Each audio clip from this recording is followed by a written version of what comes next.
Chapter का नाम है भैया मैकेनिकल प्रॉपर्टीज ऑफ सॉलिड। ठीक है, मैकेनिक्स का मतलब होता है आपको ना सॉलिड के ऊपर यहां पर काम करना है, या तो सॉलिड की लंबाई को बढ़ाना है, घटाना है, या सॉलिड की शेप और साइज को क्या करना है, चेंज करना है। तो इस चैप्टर में हम पूरे चैप्टर में यही करने जा रहे हैं। ठीक है, उससे पहले कुछ बातों को ध्यान रखनी है आपको, जिसमें पहली बात है आपकी elastic and plastic behaviour. Elastic and plastic behaviour देखिए, आमतौर पर आप समझते हो सॉलिड से क्या समझते हो, ऐसी बॉडी जिसकी शेप और साइज को आप चेंज ना कर सको। ठीक है, ऐसी बॉडी को हम सॉलिड कहते हैं, और जिसकी शेप और साइज को, जिस सॉलिड की शेप और साइज को चेंज नहीं किया जा सकता, ऐसी बॉडी को हम रिजिड बॉडी कहते हैं। क्या कहते हैं उसे? लेकिन आमतौर पर हमारी डेली लाइफ में जितनी बॉडी को हम डील करते हैं, वो सब की सब ऐसी बॉडी होती है जिनके ऊपर आप फोर्स लगाओगे तो उनकी शेप और साइज क्या होगी, चेंज होगी।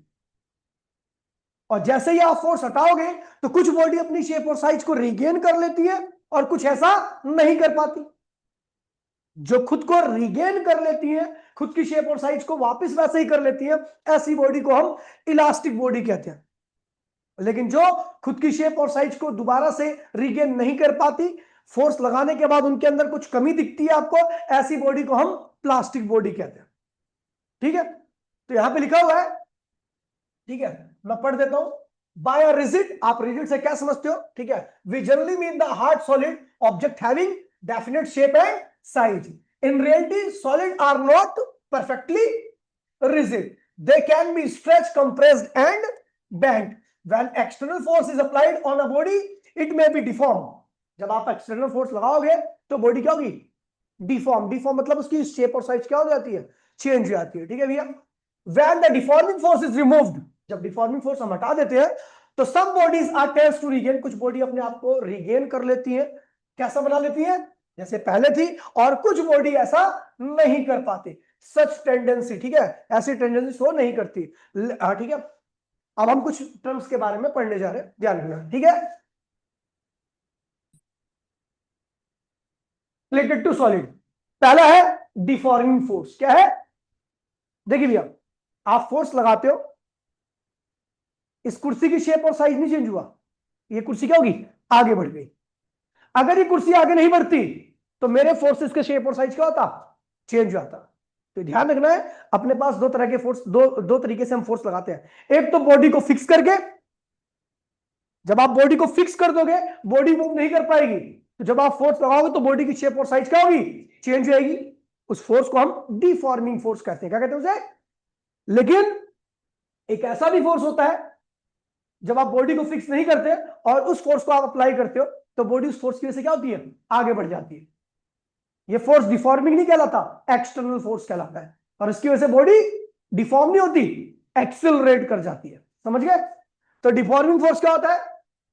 If a force is applied on a body, अगर एक फोर्स बॉडी के ऊपर अप्लाई करता है, which is neither free to move, जो बॉडी मूव करने के लिए फ्री नहीं है, नॉट टू रोटेट, ना तो मूव करने के लिए फ्री है और ना ही रोटेट करने के लिए फ्री है। The molecules of the body are force to undergo a change. तो जो फोर्स लगता है ना, वो मॉलिक्यूल को फोर्स करते हैं, किसमें, किसके लिए, चेंज के लिए।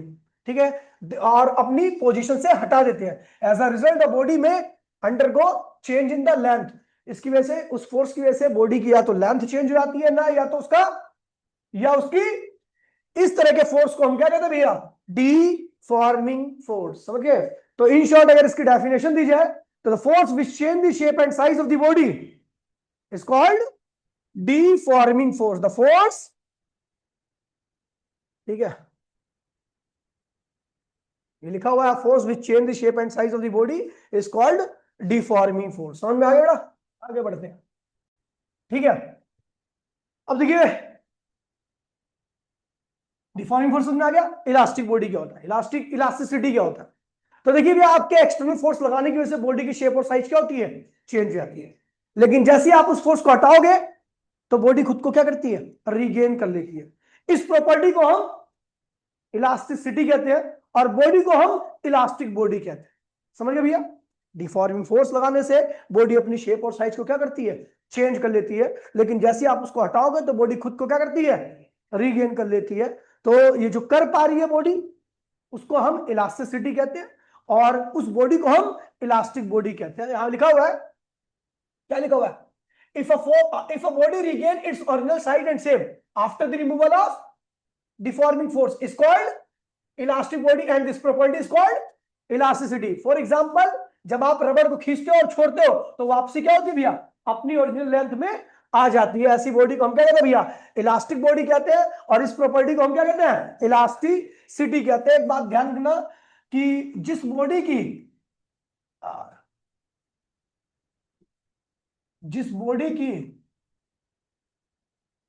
इलास्टिसिटी ज्यादा होगी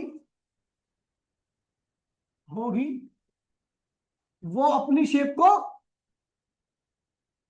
अपनी ओरिजिनल शेप को अच्छे से रीगेन कर पाता है। समझिए भैया, जिस बॉडी की इलास्टिसिटी जितनी ज्यादा है वो अपनी शेप को उतना ही ज्यादा क्या करेगा? रीगेन कर पाएगा, अन्यथा नहीं कर पाएगा। अगला आता है भैया परफेक्टली इलास्टिक बॉडी। तो भैया जैसे आपने फोर्स लगाया, फोर्स लगाने के बाद बॉडी की शेप क्या होगी? चेंज होगी। लेकिन जैसे ही आप फोर्स हटाओगे तो बॉडी वापसी अपनी शेप को क्या करेगी? अगर बॉडी पूरी तरीके से और तुरंत अपनी शेप को रीगेन कर लेती है, ऐसी बॉडी को हम क्या कहते हैं भैया? परफेक्टली इलास्टिक बॉडी कहते हैं। और ऐसी बॉडी वैसे जनरली एग्जिस्ट नहीं करती, लेकिन तो कुछ ऐसी बॉडी है जो इसके आसपास भटकती हैं। उनमें से एग्जांपल है आपका फास्फोरस ब्रॉन्ज और एक क्वार्ट्ज फाइबर, और दूसरा फास्फोरस ब्रॉन्ज। ये दो बॉडी है जो नियरली क्या है भैया? परफेक्टली इलास्टिक बॉडी है। देखते पढ़ते भैया, if a body regain its original size and shape completely मतलब पूरी तरीके से, और immediately मतलब तुरंत, after the removal of is said to be perfectly elastic body, और the nearest approaches the perfectly elastic body क्या है भैया? Quartz fibre. और यहां पर एक और एग्जांपल लिखना चाहिए इसको, फास्फोरस ब्रॉन्ज। ठीक है भैया, एनसीईआरटी में लिखा हो तो इसने यही लिखा हुआ है। ठीक है, आगे बढ़ते भैया। प्लास्टिसिटी, आप फोर्स लगाते हो, फोर्स हटाते हो, अगर बॉडी अपनी शेप को रीगेन नहीं कर पा रही है तो उस बॉडी को हम प्लास्टिक बॉडी कहते हैं, और इस प्रॉपर्टी को हम प्लास्टिसिटी कहते हैं। अगर किसी बॉडी की प्लास्टिसिटी ज्यादा होगी तो अपनी शेप को रीगेन नहीं कर पाएगी, और जिसकी प्लास्टिसिटी कम होगी, और एक बात ध्यान रखना नोट में कि इलास्टिसिटी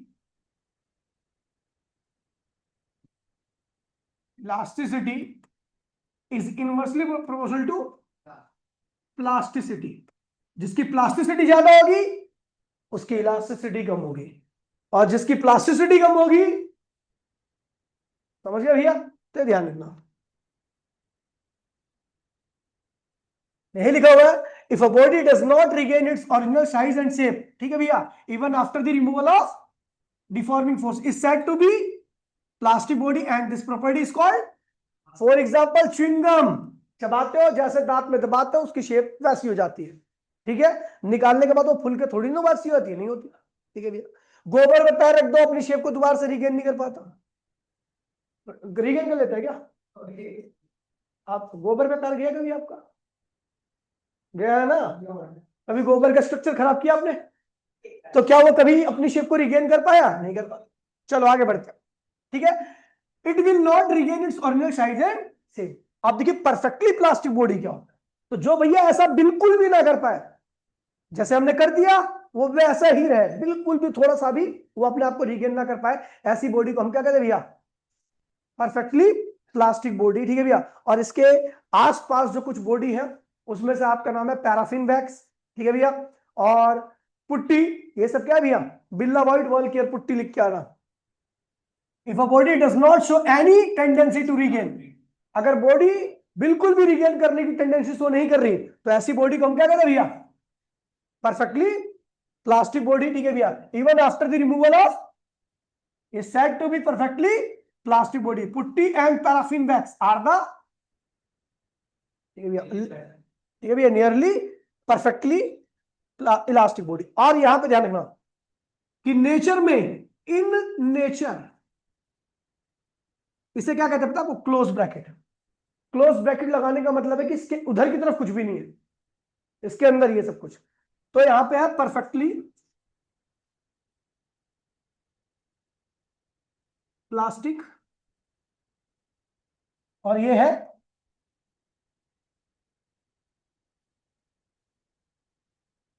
इलास्टिक, और इसी के बीच में लाई करती हैं ऑल बॉडीज।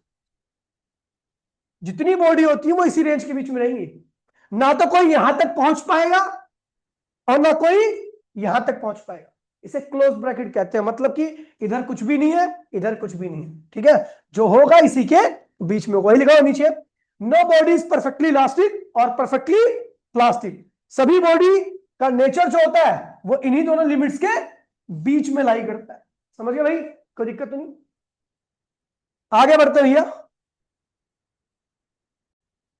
टॉपिक का नाम है cause of elasticity. Cause of elasticity. Elasticity का क्या कारण है, ठीक है, कि इलास्टिसिटी क्यों आती है? देखिए आपको बड़े साधारण भाषा में बताता हूं। एक फोर्स होता है जिसको हम कहते हैं मॉलिक्यूलर फोर्स, ठीक है। मैं अगर बात करूं किसी भी सॉलिड की, तो सारे मॉलिक्यूल क्या होते हैं? एक फिक्स डिस्टेंस पर क्या होते हैं? सॉलिड स्टेबल होते हैं, ठीक है। हम देखेंगे तो उतना ही डिस्टेंस क्या होगा, हर मॉलिक्यूल्स के बीच में लगभग क्या होगा, रहेगा, ठीक है। यानी वो डिस्टेंस जो है वो स्टेबल डिस्टेंस है, उस पर मॉलिक्यूल्स क्या हो रहा है? स्टेबल रह पा रहा है, ठीक है भैया। उस कंडीशन में मॉलिक्यूल्स के बीच में कोई फोर्स नहीं लग रहा, मॉलिक्यूल्स एकदम क्या है? फिक्स है, ठीक है भैया। लेकिन जैसे ही हम क्या करते हैं, उस डिस्टेंस को घटाते हैं या बढ़ाते हैं, ठीक है भैया, तो वहां पर उसकी स्टेबिलिटी क्या होती है? डिस्टर्ब हो जाती है। आपको दोनों केस में चाहिए, आप घटाओगे डिस्टेंस को या बढ़ाओगे डिस्टेंस को, दोनों केस में जो मॉलिक्यूल्स था, जो दो मॉलिक्यूल्स थे, उनकी स्टेबिलिटी क्या होती है? डिस्टर्ब हो जाती है, मतलब कम हो जाती है। अब चीजें जब उनकी स्टेबिलिटी कम हो जाती है तो खुद को स्टेबल करने का प्रयास करती है। जैसे मैंने इस बुक को, अभी ये बुक यहाँ पे चेयर पे रखी हुई थी तो ये स्टेबल थी, मैंने हाथ लगा कर इसको उठाया, ये क्या होगी? अनस्टेबल होगी। और छोड़ूंगा तो कहां चली जाएगी? नीचे क्यों गई? ऐसे ही क्या होता है, जब आप किसी भी एक स्टेबल स्ट्रक्चर पर आप फोर्स लगाते हो तो मॉलिक्यूल्स के बीच का सेपरेशन क्या होता है? चेंज हो जाता है। और चेंज होने पर क्या होता है भैया? एनर्जी क्या होती है? बढ़ जाती है। और जब एनर्जी बढ़ जाएगी तो स्टेबिलिटी क्या होगी? कम हो जाएगी। खुद की स्टेबिलिटी कम हो गई है तो वो क्या करते हैं, जैसे पहले थी वैसे ही वापसी आती है, ताकि खुद को क्या करे? स्टेबल कर ले, ठीक है भैया। समझ में बात नहीं आई? तो भैया यहां पे देखो, मैं आपको एक ग्राफ अटैच कर रहा हूं, ठीक है, और फिर उसके बारे में ये है दो मॉलिक्यूल, मॉलिक्यूल नंबर एक, मॉलिक्यूल नंबर एक और मॉलिक्यूल नंबर दो, और ये इस वक्त किस डिस्टेंस पर है? आर पर, ठीक है भैया, ठीक है। पहले केस में जब आर की वैल्यू क्या होगी? आर नॉट के बराबर हुई। आर नॉट मतलब क्या हुआ? ये वाला डिस्टेंस, जहां पर एनर्जी क्या थी? मिनिमम थी। जहां पर एनर्जी क्या थी? एनर्जी मिनिमम होती है तो स्टेबिलिटी क्या होती है? मैक्सिमम। स्टेबिलिटी क्या होती है? तो भैया आर नॉट डिस्टेंस पर क्या होती है? एनर्जी, एनर्जी क्या होगी? एनर्जी मिनिमम, मिनिमम, और स्टेबिलिटी मैक्सिमम, है ना? ये हो गया। इसके जब स्टेबल रहती है चीज तो भैया आपके नेचर में जो भी एग्जिस्ट करता है वो स्टेबल ही एग्जिस्ट करता है। अगर वो स्टेबल नहीं होता तो नेचर में एग्जिस्ट नहीं करता, ठीक है भैया। हमने क्या किया दूसरे केस में, अगर आर की वैल्यू को आर नॉट से बढ़ा दिया जाए, आर की वैल्यू को, ठीक है, आर की वैल्यू आर नॉट से, अब आपने सेपरेशन को क्या कर दिया? दोनों मॉलिक्यूल्स के बीच में सेपरेशन को बढ़ा दिया। तो आप देखोगे जैसे आप सेपरेशन को बढ़ाओगे, ध्यान दीजिएगा भैया, जैसे आप सेपरेशन बढ़ा रहे हो, आर की वैल्यू देखो ये आर है ना, जैसे आपने आर को बढ़ाया तो आप देख रहे हो कि ये फोर्स जो पहले देखो कहां जीरो था, बढ़ा रहे ना आप, तो नीचे आने लगा ग्राफ। अब ग्राफ नीचे आने का मतलब है भैया एट्रैक्टिव फोर्स क्या हो रहा है? बढ़ने लगा। क्या बढ़ने लगा? देखिए अब आर को यदि आप बढ़ाओगे, इधर जाओगे तो आर बढ़ेगा ना आपका, तो जैसे आप आर को बढ़ा रहे हो वैसे क्या कौन बढ़ने लगा? एट्रैक्टिव फोर्स बढ़ने लगा, आप और बढ़ा रहे हो, एट्रैक्टिव फोर्स और बढ़ रहा है। और एट्रैक्टिव फोर्स क्या करता है?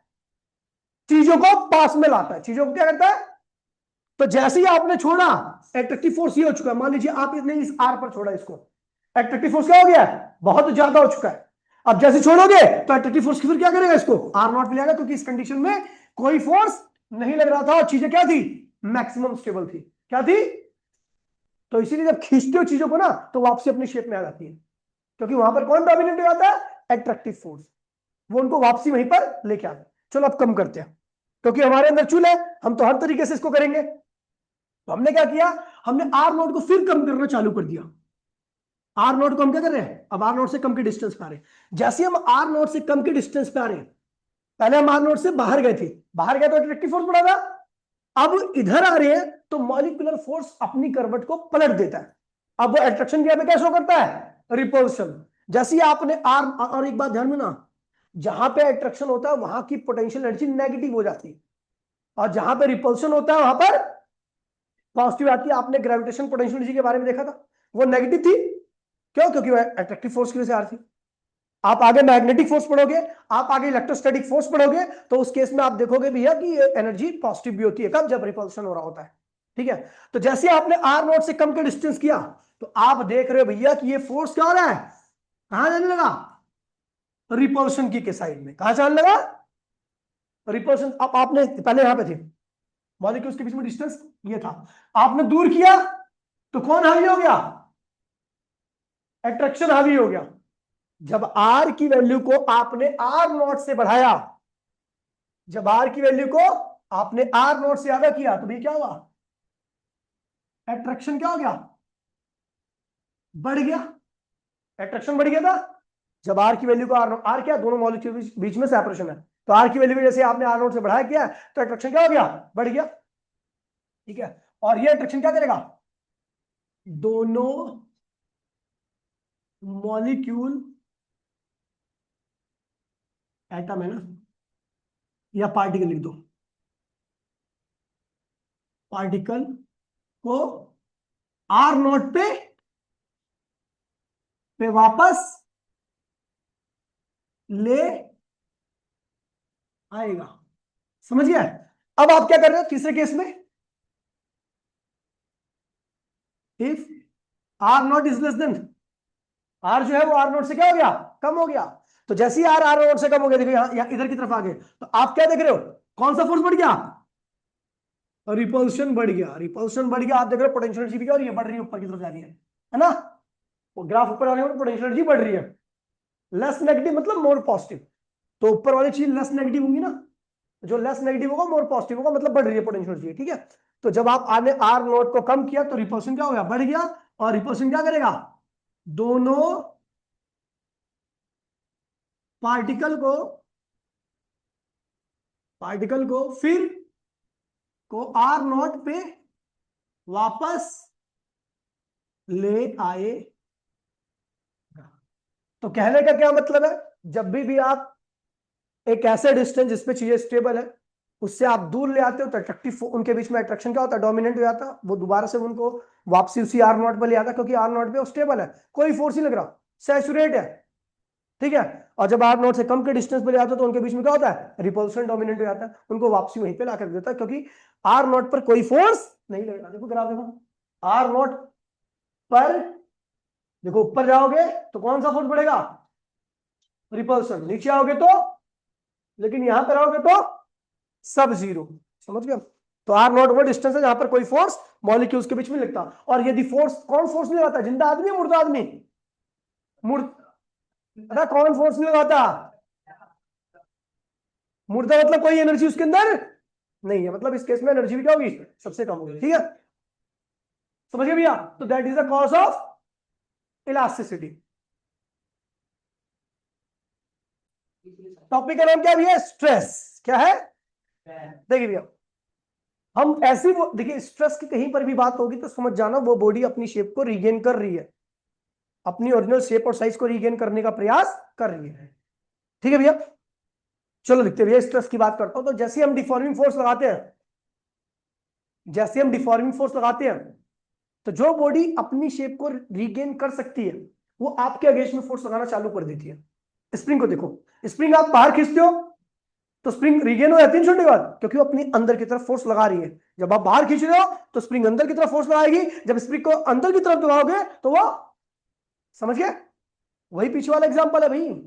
ठीक है, दूसरा, रबड़ को आप खींचो तो भी रबड़ ऐसा करती है, आपके अगेंस्ट में फोर्स लगाती है। पत्थर को आप उठाओ तभी भी आपके अगेंस्ट में, जो सिस्टम आपके अगेंस्ट में फोर्स लगा सकता है वही सिस्टम खुद को रीगेन कर सकता है।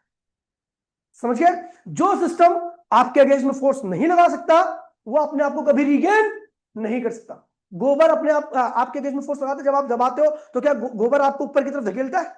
नहीं धकेलता। आपने महसूस किया था? नहीं महसूस हुआ। आपने देखा कि आप जैसे दबा रहे हो वैसे 25 दबा देगा, आपके अगेंस्ट में कोई काम नहीं किया उसने, तो वो रीगेन नहीं कर सकता। ठीक है भैया?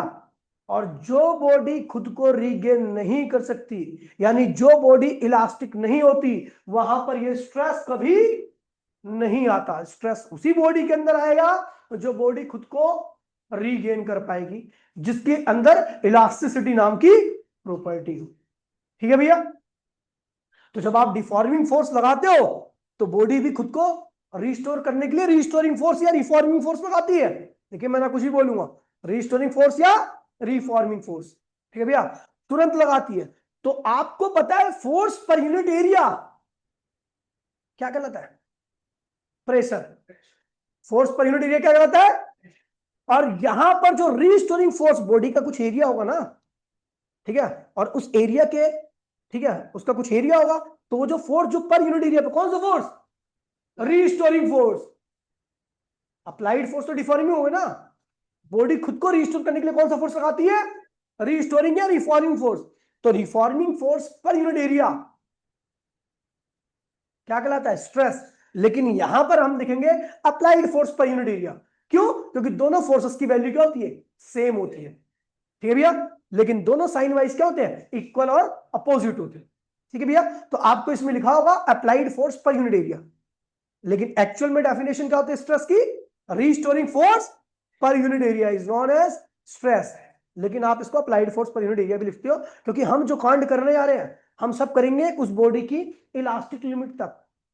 इलास्टिक लिमिट क्या होता है? आप ये क्या आ गई नई चीज? तो भैया ये वो है, जैसे मान लीजिए, ठीक है, आपका कोई छोटा भाई है, आप उसको एक दो रैप्टा मार लो सह लेता है, लेकिन अगर ज्यादा पेल दोगे तो वो आपको मार देगा, तो उसकी सहनशीलता की लिमिट है। ऐसी बॉडी की भी एक लिमिट होती है जहां तक वो खुद को रिस्टोर कर सकती है, उसके बाद वो खुद को रिस्टोर नहीं कर सकती। अब ये मॉलिक्यूल को कुछ ज्यादा ही डिस्टेंस पे कर दोगे तो उनके बीच में अट्रैक्शन तो क्या होगा? वैसे ही खत्म हो जाएगा। और अगर मॉलिक्यूल को कुछ ज्यादा ही पास में ला दोगे तो उनके बीच में रिपल्शन भी क्या होता है? खत्म ही आता है, क्योंकि आप मॉलिक्यूलर फोर्स पढ़ोगे आगे। ठीक है? तो आप देखोगे मॉलिक्यूलर फोर्स बड़ा दोगला फोर्स है, ये हर बार अपने बिहेवियर को चेंज करता है। आर को कम करोगे तो अट्रैक्शन बढ़ेगा, एक ऐसा डिस्टेंस आएगा यहाँ पे आर अट्रैक्शन क्या होगा? सबसे मैक्सिमम होगा। आर को कम करोगे तो अट्रैक्शन कम होना चालू होगा, आर को और कम करोगे तो अट्रैक्शन जीरो हो जाएगा, आर को और कम करोगे तो रिपल्शन बढ़ जाएगा। समझ गए? मतलब ये अपनी प्रॉपर्टी को आर कम करने के साथ ही बदलता रहता है। ठीक है भैया? तो आप इसको इंडिविजुअली पढ़ोगे, अभी तो खैर इसमें नहीं पढ़ने जा रहे आप। ठीक है? तो बात करते हैं भैया स्ट्रेस की। तो स्ट्रेस ऐसी बॉडी के अंदर आएगा जो बॉडी खुद को रिस्टोर कर सकती है, और वो बॉडी इलास्टिक बॉडी होनी चाहिए। और ये स्ट्रेस की बात हम जब ही तक करेंगे जब तक बॉडी अपने आप को रिस्टोर कर सकती है। रिस्टोर करने के ऊपर अगर आप चले गए, उसकी औकात से ऊपर चले गए, तो स्ट्रेस नाम की चीज आप नहीं बोल सकते, क्योंकि उस केस में अप्लाइड फोर्स और रिस्टोरिंग फोर्स दोनों बराबर नहीं होंगे। ठीक है? उस बॉडी की काबिलियत क्या है? 4 न्यूटन लगाने की, और आपने 5 लगा दिया, वो बॉडी क्या होगी? ठीक है भैया?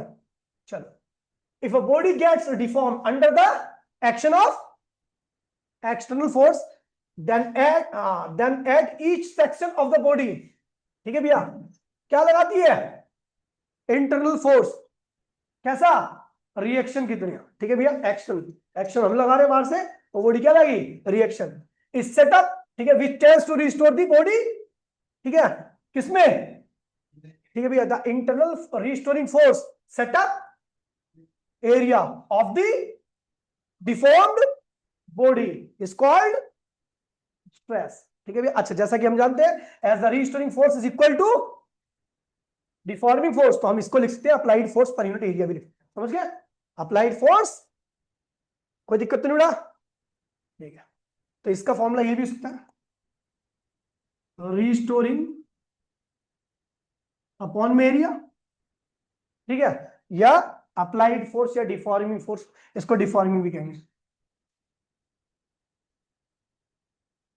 डिफॉर्मिंग। ठीक है भैया, चलो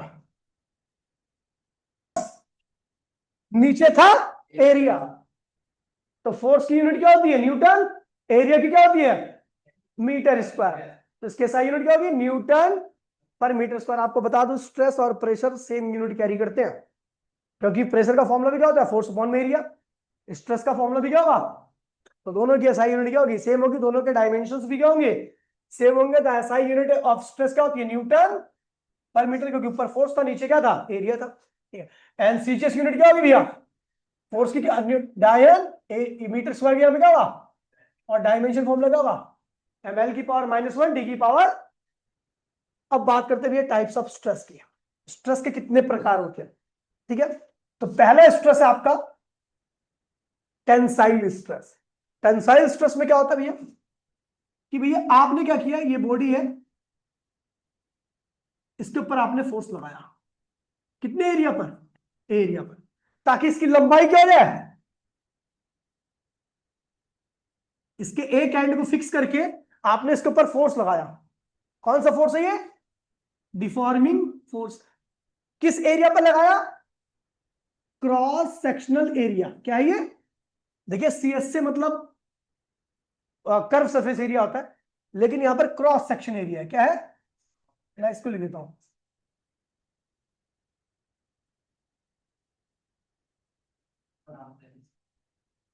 एरिया।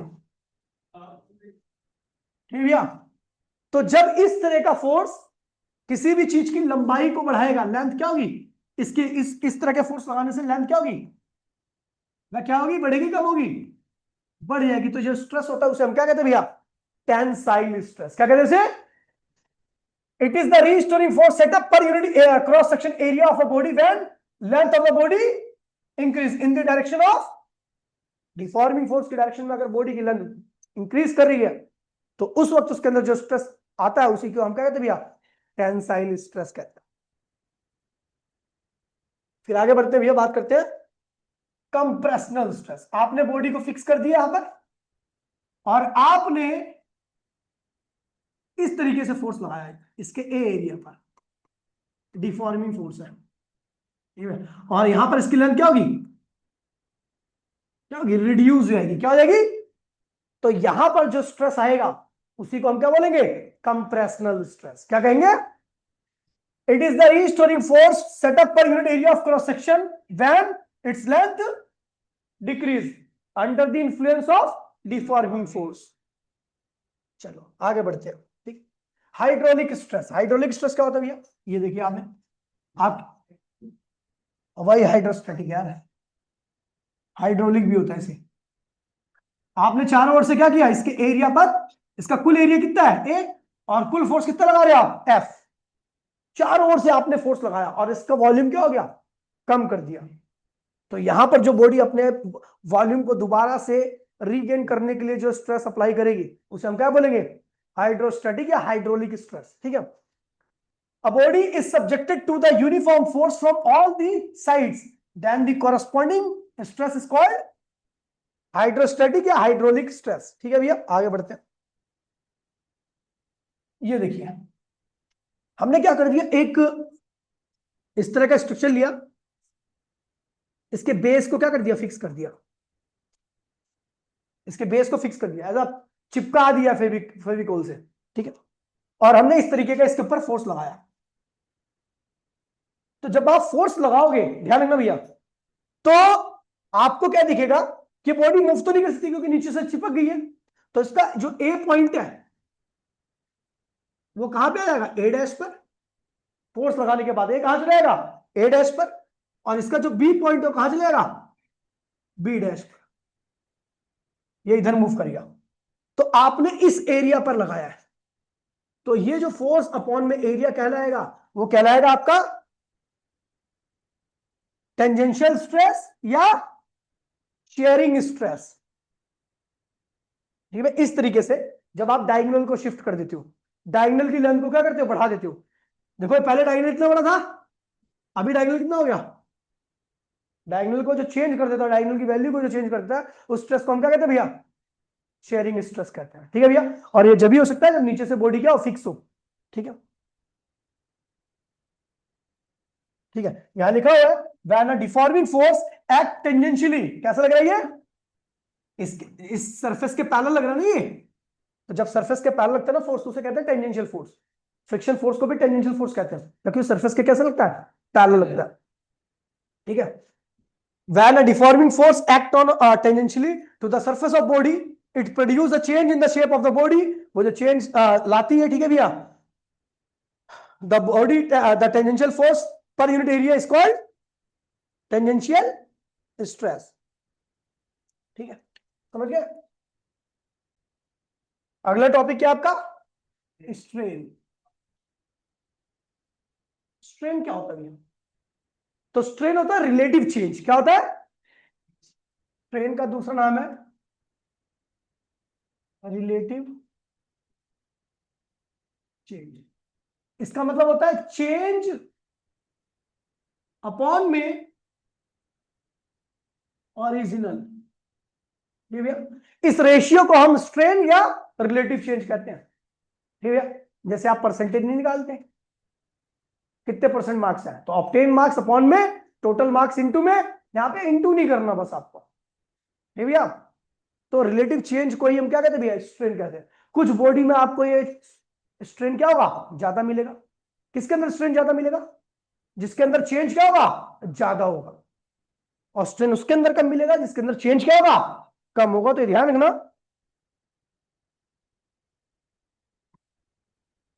नोट में strain is directly equal to change. आप कहां कहां चेंज कर सकते हो, आप बॉडी की लेंथ में चेंज कर सकते हो। जब आप लेंथ में चेंज करते हो तो चेंज अपॉन में ओरिजिनल का रेशियो कहलाता है लॉन्गिट्यूडनल स्ट्रेन। क्या कहलाता है, किसे कहते हैं लॉन्गिट्यूडनल स्ट्रेन,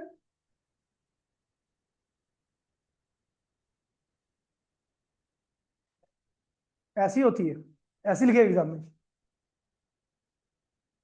देखिए जब आप किसी बॉडी पे फोर्स लगाते हो, पीछे मैंने स्ट्रेस लगाया था तो बॉडी की लेंथ चेंज हुई थी, तो चेंज जितनी हुई है अपॉन में ओरिजिनली जितनी थी वो, इसका रेशियो क्या कहलाता है, longitudinal strain. Longitudinal change in length upon में ओरिजिनल लेंथ। ठीक है भैया, अच्छा आप एरिया में भी चेंज कर सकते हो। ठीक है, तो चेंज इन अपॉन में ओरिजिनल एरिया क्या कहलाएगा, एरियल स्ट्रेस। आप वॉल्यूम में भी चेंज कर सकते हो, चेंज इन वॉल्यूम अपॉन में ओरिजिनल वॉल्यूम, ये क्या कहलाता है भैया, वॉल्यूमेटिक स्ट्रेन। क्या कहलाता है, ठीक है भैया। तो हमारे स्ट्रेन के तीन टाइप है, पहला क्या है, लॉन्गिट्यूडिनल स्ट्रेन। तो क्या होगा भैया, डेल्टा एल अपॉन में एल, डेल्टा किसके लिए आता है बता आपको, चेंज के लिए, चेंज इन लेंथ अपॉन में ओरिजिनल लेंथ, एरियल स्ट्रेन। क्या होगा, चेंज इन एरिया अपॉन में ओरिजिनल एरिया। ठीक है भैया, और तीसरा होगा आपका वॉल्यूमेटिक स्ट्रेन। क्या होगा, चेंज इन वॉल्यूम अपॉन में ओरिजिनल वॉल्यूम। और एक होता है आपका शेयरिंग स्ट्रेन। क्या आता है,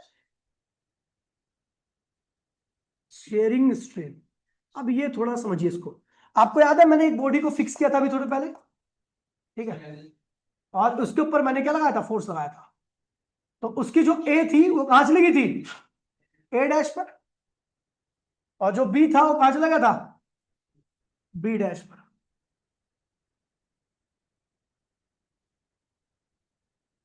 बी डैश पर चला गया था। ठीक है, अब देखिए जो शिफ्ट हुई है साइड, जो शिफ्ट हुई है, इतना जो चेंज आया उसके अंदर, ये जो चेंज आया ये, इसको लिखता हूं मैं डेल्टा एल से। ठीक है, और जिसके ऊपर फोर्स लगा रहा हूं उस साइड की लंबाई कितनी है, एल। ठीक है, तो यहां पर जो शेयरिंग स्ट्रेन होगा, शेयरिंग स्ट्रेन उसको लिखूंगा मैं, इसको लिखते हैं थीटा से। और थीटा क्या होता है भैया, देखिए आपको बता दूं, यहां पर एंगल बहुत छोटा होगा, ये एंगल क्या होगा, थीटा। थीटा क्या है, स्मॉल एंगल, स्मॉल एंगल। तो स्मॉल एंगल है तो थीटा बहुत छोटा होगा, इसलिए शेयरिंग स्ट्रेन को हम थीटा से भी लिखते कई बार। ठीक है भैया, और ये होता है भैया आपका, एंगल छोटा तो कैसे बन जाएगा,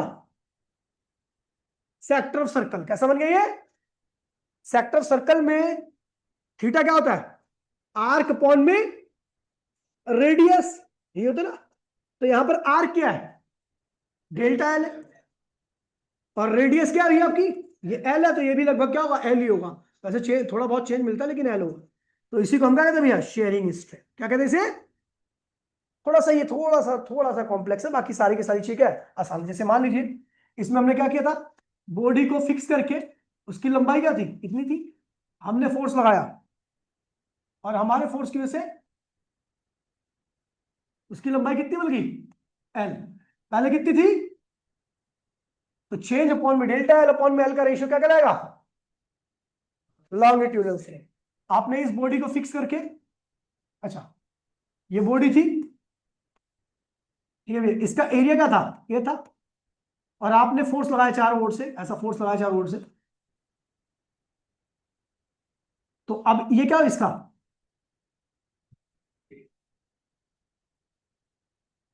ठीक है, इसका एरिया कितना बढ़ेगा, डेल्टा ए बढ़ेगा। ठीक है, आपने यहाँ पे ये फोर्स लगाया था, ठीक है। तो डेल्टा ए अपॉन में ए का जो रेशियो आएगा, देखिए डेल्टा ए किसको रिप्रेजेंट कर रहा है, ये जो शेडेड पार्ट है, ये इसको ऐसे लिख देता है।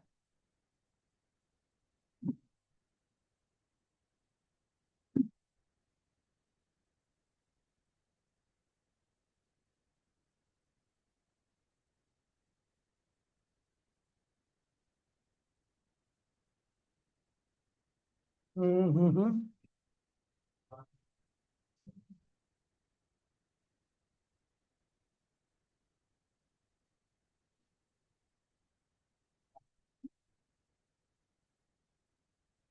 ये डेल्टा एल है, और आपने इतना एरिया बढ़ा दिया था यार,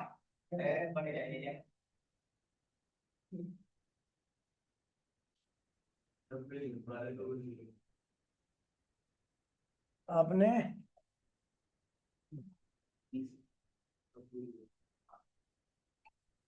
ना कहीं स्पेस आया था ना, सिर्फ फुल फुल याद है पूरा।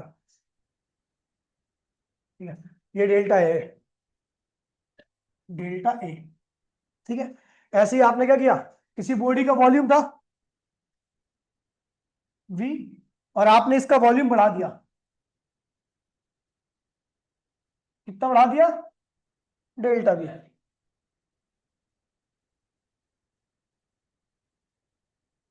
डेल्टा वी, ठीक है भैया। तो अब आप सही समझ जाओगे इसमें कि कौन सा क्या है, कहाँ चेंज किया है। ठीक है भैया, तो और आपको बता दूं यहां पर, ठीक है, स्ट्रेन इज यूनिटलेस एंड और डायमेंशनलेस।